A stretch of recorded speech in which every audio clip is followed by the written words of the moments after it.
All right, waiting for some hands to go up. We're going to start with Eric Scopel from 247 Sports. Daewood, Coach Avalos mentioned getting you on the side of the ball, that there was a conversation that went in and behind that to kind of move you from receiver back to corner. Can you walk me through kind of what that conversation was like and how excited you were for that kind of move? I believe Coach B-Mac, Coach Brian, he came to me first. He came to me saying, like, everybody knows there's a shortage at corner. And, Coach Daewood was looking for some guys, and me playing corner last spring, I already kind of knew the defense and had some experience in it. So I was the main candidate to come over. So he came. So he told me to come up, have a meeting with Crystal Ball. We talked about it. And, I just told him, like, I'm in for whatever. You feel me? If I got to play it, I got to play it, Next question, James Crapia, the Oregonian. Daewood, have you been mainly at the field or the boundary? Oh, the field. Next, Kate Rogerson, KZI. Daewood, question regarding kind of the weekend timeline itinerary. When you found out that some of your players tested positive, some of your teammates, were you guys worried in the sense, realizing that you're not completely safe from the virus, you still have to take everything really seriously?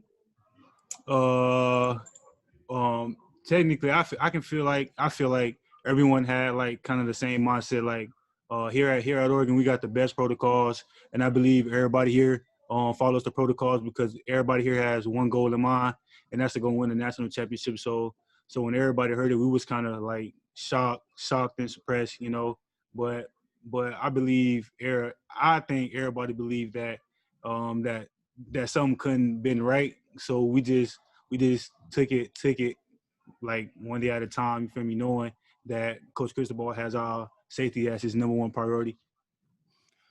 Eric Scopel, 247 Sports.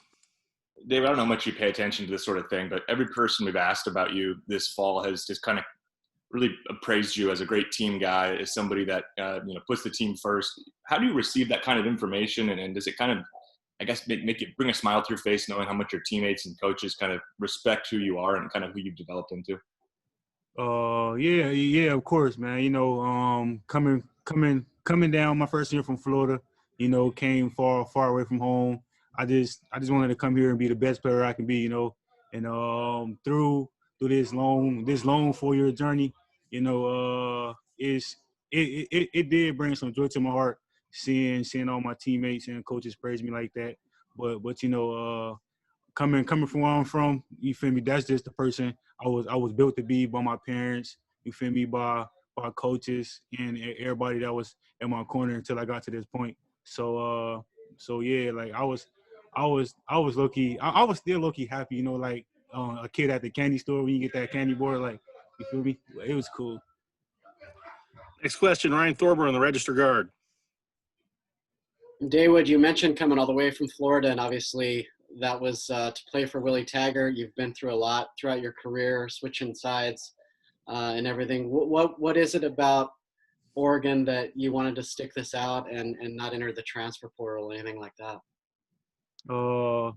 What made me stick it out was, for one, coming from where I'm from, like, I was taught never to quit, never to give up on your dreams, and like my dream was to always come here and be a great football player. I looked up to DeAnthony. I thought I was gonna come here and be the next DeAnthony, But yeah, seeing all my close friends and teammates leave, it was kind of shocking and kind of put me in a dark place. But I got a lot of people here that support me and actually recognize all the things I do. So that played a big part of me staying here, and just like me being the first person in my family to get a degree. It really played a big part. I didn't want to leave here without my degree, so AJ Jacobson, Rivals.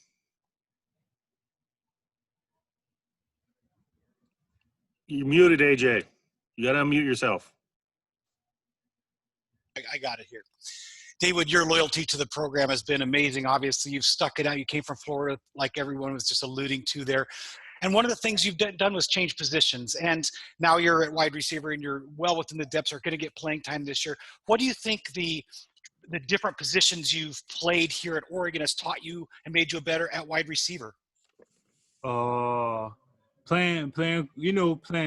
like I played defense in high school, so for me being a receiver and then having to go back to corner to going back to receiver, I feel like I had a real high advantage because I know how defenses work. I know how corners play. I know how corner plays off of leverage. I know where their help is. I know coverage. I knew the coverage structure. So that being on defense gave me the super high upper advantage in that aspect.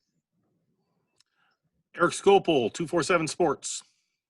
David, you mentioned a lot of the kids from Florida leaving. There is a player on the roster, Brandon Doorless, who attended the same high school you did. Is that a guy that you've been able to – I know he's a couple years younger. Is that a guy that comfort level with having somebody from your neck of the woods on the same team still? And how have you kind of seen him progress over these last couple of years?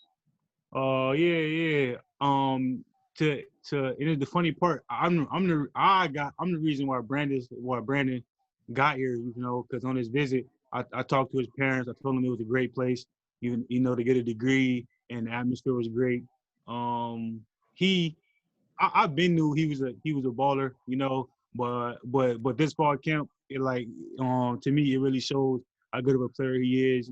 He goes out there every day and just does his best. That's all anybody can ask for, is people to go out there and get their best every day. But from a freshman year to now, man, trust me, this season you're gonna see a lot of him.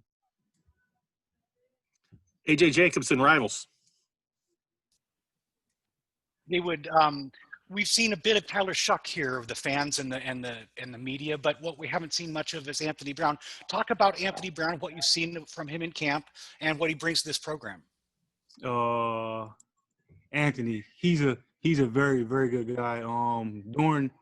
During the time where our program got shut down because we didn't know we were going to have a season, me and Anthony literally went to the park every day, ran routes to build chemistry. He's a great guy. He's another team guy. He just want to do anything better for the team. It's good competition between him and Shuck. But being a guy coming in, having to learn a new playbook,